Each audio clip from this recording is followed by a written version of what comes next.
বাজারে আসাই বন্ধ করে দিতে হবে। এভাবে চলতে থাকলে আমরা ব্যবসায়ীরা একদম মাঠে মারা যাব।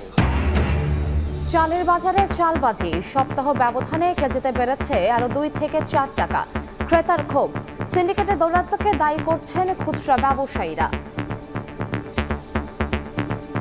প্রত্যেকটা দোকান বোঝাই করা চাল আছে, কিন্তু চালের দাম বাড়তি কেন সেটা বুঝতেছি না। যেটা 58 টাকা 57 টাকা পাওয়া যেত ওইটা কালকে নিচ্ছি আপনার 65 টাকা করে। জিনিস তো আমাদের এখানে আবাদ হয়, তারপর যদি এত জিনিস দাম এত দিয়ে কিনে খাইতে হয় তাহলে আমরা কি করবো? নওগাঁ হলো চালের জন্য বিখ্যাত, সেখানে যদি অস্বাভাবিক হোক তাহলে কেমন করে মানুষ কিনে খায় মানুষ বলেন। বড় বড় কর্পোরেট কোম্পানি আর হচ্ছে যে মেলার যারা আছে ওরা 2 গ্রুপে সিন্ডিকেট করে এই দামটা বাড়াইছে। বস্তায় প্রতি মনে করেন 400 হইতে 500 টাকা বাড়ছে। যারা অবৈধ মজুত করলো, তো মজুদ আইনের অধীনে তাদেরকে বিচার করা হয় না কেন? আমরা খোঁজ নিচ্ছি, তারপরে আমরা ব্যবস্থা নিচ্ছি, এভাবে বললে তো আসলে চালের বাজার দাম কমবে না।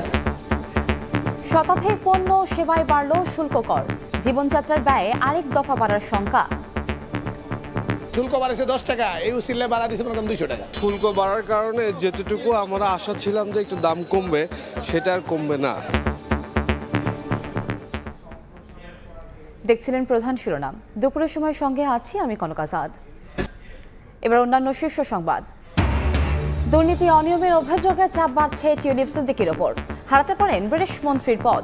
দ্য টাইমসের প্রতিবেদন, খোঁজা হচ্ছে বিকল্প।